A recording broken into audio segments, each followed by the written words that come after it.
Staff members at Eaton Rapids Middle School received an active shooter alert and immediately sprung into action and locked down classrooms. But school officials say that alert was just a test. A disease that was once eradicated is now resurfacing, not only in the state of Michigan, but across the country. And health officials say that international travel could be a possible factor to the measles exposure. You might be feeling more pain at the pump under Governor Gretchen Whitmer's plans to fix the roads. The budget calls for an increase in fuel tax, raising it to 45 cents per gallon.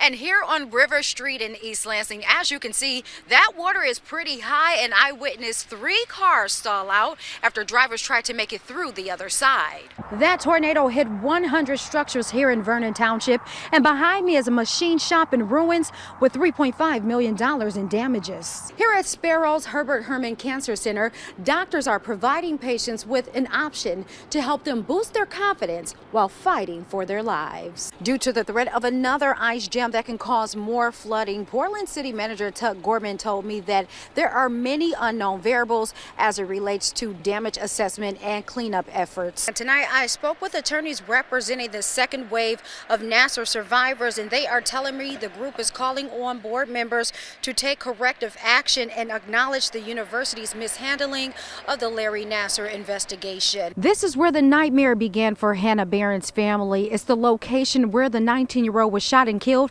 for reasons that are still unknown. And tonight, her loved ones are speaking out and demanding justice. Parents say that they are shocked by the accusations against Patrick Daly, and the Ingham County Sheriff's Office say that an investigation was initiated back in May after several students came forward with the allegations, leaving parents in the whole community concerned.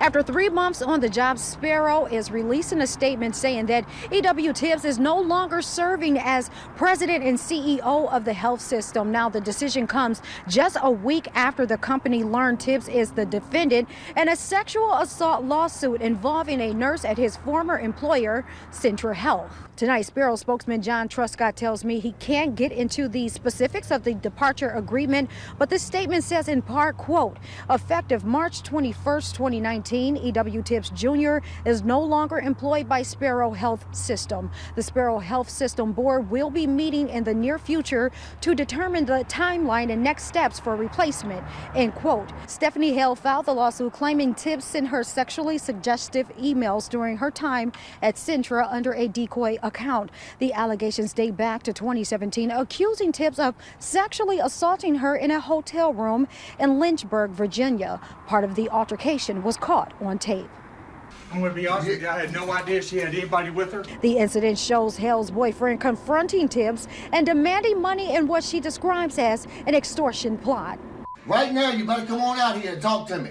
And tonight I spoke with Hale's lawyer, and he told me that his client is moving forward with the lawsuit and glad to see that Tibbs is no longer in a position of power. This is the calm after the storm on Edgewood Boulevard in Lansing. Severe hail and heavy rain resulted in localized flooding, leaving standing water on the well-traveled road. The rainfall rate hit almost 4 inches in 1 hour, causing officials to shut down streets and respond to car failures. MSU police blocked traffic on Shaw after cars shut down on the campus road due to deep levels of water. And here on River Street in East Lansing, as you can see, that water is pretty high, and I witnessed 3 cars stall out after drivers tried to make it through the other side. And there was a car right in front of me, and the puddle didn't look as big as it was, and the other car got through it just fine. And then as I was going through it, my car just died in the center of it. DPW crews were seen responding to the flood and are expected to work through the night to address trouble spots. A class action lawsuit has been filed against the parent company of Los Tres Amigos. The suit claims that the restaurant chain violated federal labor laws. Alexa Manor says she received a letter in the mail that took her by surprise. It was a notice alleging that her former employer, Los Tres Amigos, retained tips and failed to properly pay servers. They would take 10% out of our tip checks, our credit card tips that we had earned, and claim that they were distributing them to pay their dishwashers and their bussers and stuff. According to attorney Heidi Sharp, the company's tip practices are unlawful, and now her firm is taking collective action against Tres Amigos, Inc.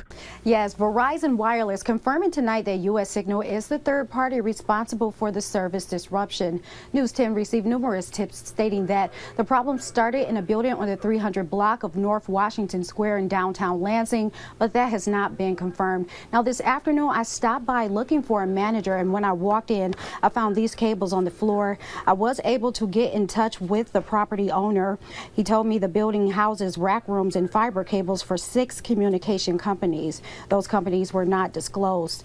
The manager also told me the building is under construction but didn't confirm if the outage started there. Workers from Turnkey Network Solutions were on site.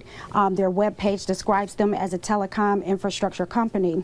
I called Turnkey to find out more information about the disconnection. I was told no comment and was directed to call U.S. Signal, an IT data provider. U.S. Signal representatives, they hung up on me when I inquired about the fiber optic cable dysfunction, and I called back numerous times but was continuously disconnected, and it's not clear if the company leases a rack room on North Washington Square. Julia Miller and Martin Machon says they were trying to lend a helping hand, but instead were placed in handcuffs. We were both placed under arrest for trespassing. Martin was also given an additional charge for resisting arrest, even though he did not resist. On January 26th, the couple went to the Canna bus station in downtown Lansing to give out bus tokens and was disturbed by a conversation they overheard. He verbally said to us, "I don't care if it's freezing. I don't care if they're cold. I don't care if they die. It's not my job to care. It's my job to remove them from here." Miller claims an LPD officer and a security guard wrongfully accused people of loitering and demanded them to leave the atrium at the height of the polar vortex. I could understand if they were fighting or causing a scene or having a problem, but they weren't. They were sitting there waiting for their bus. The couple told News 10 the situation escalated when they questioned the officers about forcing people out in the cold. The two were asked to show their ID, but when they refused, Miller says they were detained and put under arrest. Miller is facing 90 days in jail, but her partner's charges carry a 2-year sentence. This would mean the loss of his job. This would mean, potentially the loss of my home.